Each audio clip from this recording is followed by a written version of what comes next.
ကျွန်တော်ကြိုးလိုက်ပါတယ်ဒီကနေ့မှာတော့ကျွန်တော်ဒီ DV8 208 crossover ရဲ့အသုံးပြုပုံအသုံးပြုနည်းအခြေခံကနေစပြီးတော့ဘယ်လိုမျိုးအသုံးပြုရမယ်ပြီးလို့ရှိရင်ကျွန်တော်တို့မေဇာကနေပြီးတော့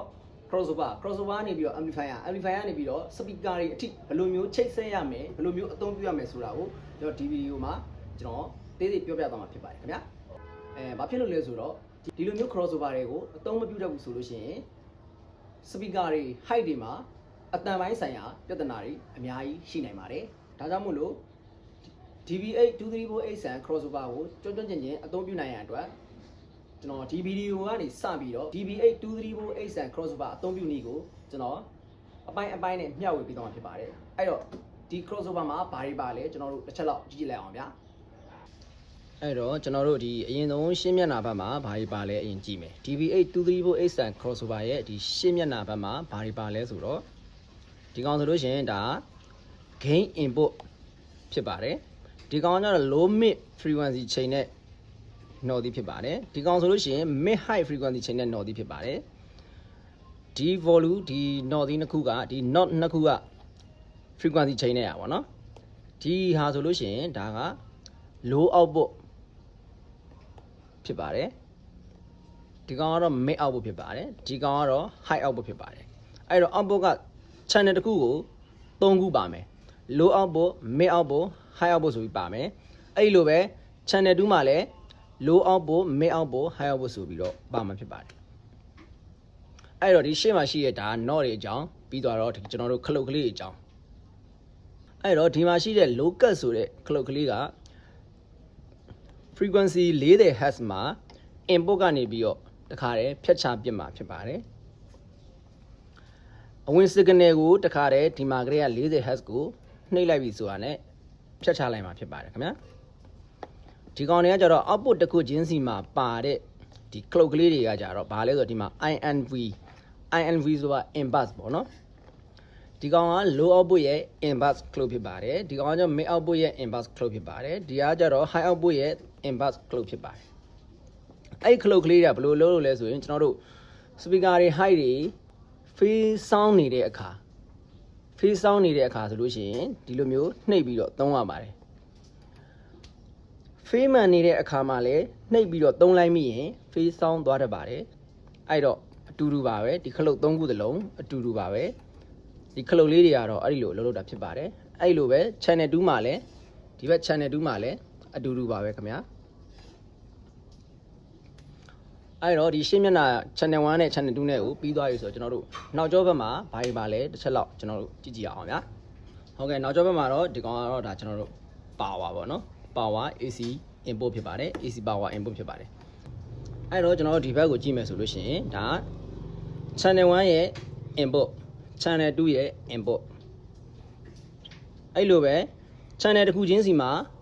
output က XLR နဲ့ output က3ခုစီပါတာဖြစ်ပါတယ်နော်ဒါက output 3ခုဖြစ်ပါတယ်ပြီးရင်ဒီခလုတ်ကလေးတွေအကြောင်း output တွေပြီးရင်ခလုတ်ကလေးတွေအကြောင်းခလုတ်ကလေးတွေကဒီမှာကျွန်တော်တို့ MODE mood ဆိုတဲ့အောက်မှာ mono 4 way ပါမယ် not valid ပါမယ်ပြီးရင် stereo 3 way ပါမယ် stereo 2 way ပါမယ် mood ကကျွန်တော်တို့၄မျိုးပါပါတယ်အဲ့တော့ကိုသုံးမဲ့အနေထားတိုင်းကိုဒီမှုကိုထားပြီးတော့သုံးအောင်ဖြစ်ပါတယ်ကိုကဘယ်လိုသုံးပါလဲ stereo 2 way သုံးပါလား stereo 3 way သုံးပါလားဒါမှမဟုတ်ရင် mono 4 way သုံးပါလားပေါ့နော်ကိုသုံးတဲ့အနေထားပေါ်မူတည်ပြီးတော့ခလုတ်ကလေးတွေကိုသူပြထားတဲ့အနေထားတိုင်းချိန်ပြီးတော့သုံးအောင်ဖြစ်ပါတယ်ဥပမာ stereo 2 way သုံးမယ်ဆိုကြပါတော့ stereo 2 way သုံးမယ်ဆိုရင်ခလုတ်တစ်ခုကဒီမှာ stereo 2 way ဆိုတဲ့အတိုင်းခလုတ်တစ်ခုကနှိပ်ထားရမှာဖြစ်ပါတယ်သူပြထားတဲ့အတိုင်းပေါ့နော်နှစ်ခုလုံးမနှိပ်ဖဲနဲ့ကြွထားပြီးတော့သုံးမယ်ဆိုရင် stereo 3 way အနေထားကိုရောက်နေတာဖြစ်ပါတယ်ဒါကတော့ MODE mood ရဲ့ခလုတ်ကလေးတွေပေါ့နော်ဒီဘက်ကနှိပ်ပြီးတော့သုံးမယ်ဆိုလို့ရှိရင်တစ်ခုကကြွထားပြီးတော့တစ်ခုကနှိပ်ပြီးတော့သုံးမယ်ဆိုလို့ရှိရင်ဒီမှာ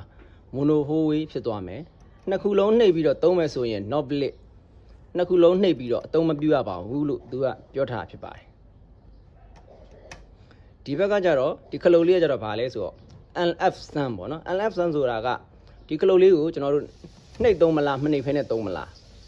ဒီ ဒီကလုတ်လေးကိုကျွန်တော်တို့မနေဖဲနဲ့ဒီတိုင်းပဲသုံးမယ်ဆိုလို့ရှိရင်ရိုးရိုး normal သုံးတဲ့အနေထားပေါ့နော်ဒီကလုတ်လေးကိုနှိပ်ပြီးတော့သုံးလိုက်မယ်ဆိုလို့ရှိရင်နှိပ်လိုက်လို့ရှိရင်သူက sum ဆိုတာဖြစ်သွား SUMMED ပေါ့နော် sum နှိပ်သုံးလို့ရှိရင်ဒီမှာ sum ဆိုတာဖြစ်သွားတာပေါ့အဲ့တော့ဒီကလုတ်လေးကိုနှိပ်သုံးမယ်ဆိုလို့ရှိရင်ကျွန်တော် channel 1ရဲ့ low output မှာအတန်2ဆတက်သွားတာပေါ့နော်low တန်က2ဆတက်သွားတာပေါ့နော် SUMMED sum ဆိုတာကပေါင်းစည်းလိုက်တာဒီဘက်မှာရှိတဲ့ low တန်နဲ့ဒီဘက်မှာရှိတဲ့ low တန်ကိုပေါင်းလိုက်တာအဲ့တော့ဒီမှာ channel 1ရဲ့ low output မှာ low တန်ကအတန်ပြင်းပြင်းထွက်မှာဖြစ်ပါတယ်ဒီကလုတ်လေးအကြောင်းဒါကကြတော့ frequency ကို10သားမြောက်တဲ့ကလုတ်လေးဖြစ်ပါတယ်ဒါကကြတော့ကျွန်တော်တို့ crossover frequency ပေါ့နော် channel 1မှာလည်းပါတယ် channel 2မှာလည်းပါတယ်အဲ့တော့ဒီကောင်ကိုနှိပ်ပြီးတော့သုံးလိုက်မယ်ဆိုရင်ကိုချိန်ထားတဲ့ frequency နေရာက10သားဖြစ်သွားဖြစ်ပါတယ်ဒီဘက်မှာလည်းအတူတူပါပဲကျွန်တော်တို့မနှိပ်ဖဲနဲ့သုံးမယ်ဆိုလို့ရှိရင်ပုံမှန်အနေထားပါနော်အမြောက်ဝမ်းရယ်အမြောက်တန်းရယ်ဒီဘက်မှာလည်းအမြောက်ဝမ်းရယ်အမြောက်တန်းဖြစ်ပါတယ်အဲ့တော့ဒီလိုမျိုးသဘောတရားနဲ့ပြောပြနေတာကနည်းနည်းတော့ရှုပ်ချင်ရှုပ်နေလိမ့်မယ်အဲ့တော့ကျွန်တော်ဒီဗီဒီယိုမှာတော့ကျွန်တော် DBA234 ရဲ့အခြေခံသဘောတရားနဲ့ panel တွေအကြောင်းကိုကျွန်တော်အသေးစိတ်ပြောပြပေးပြီးဖြစ်ပါတယ်အဲ့တော့နောက်ဗီဒီယိုမှာကျွန်တော် mixer ကနေ crossover ကနေ amplifier ကနေ speaker အထိဘယ်လိုမျိုးချိတ်ဆက်ရမယ်ဘယ်လိုမျိုးအသုံးပြုရရဲဆိုတာကိုနောက်ဗီဒီယိုဒီမှာကျွန်တော်တင်ပြသွားမှာဖြစ်ပါတယ်ခင်ဗျာ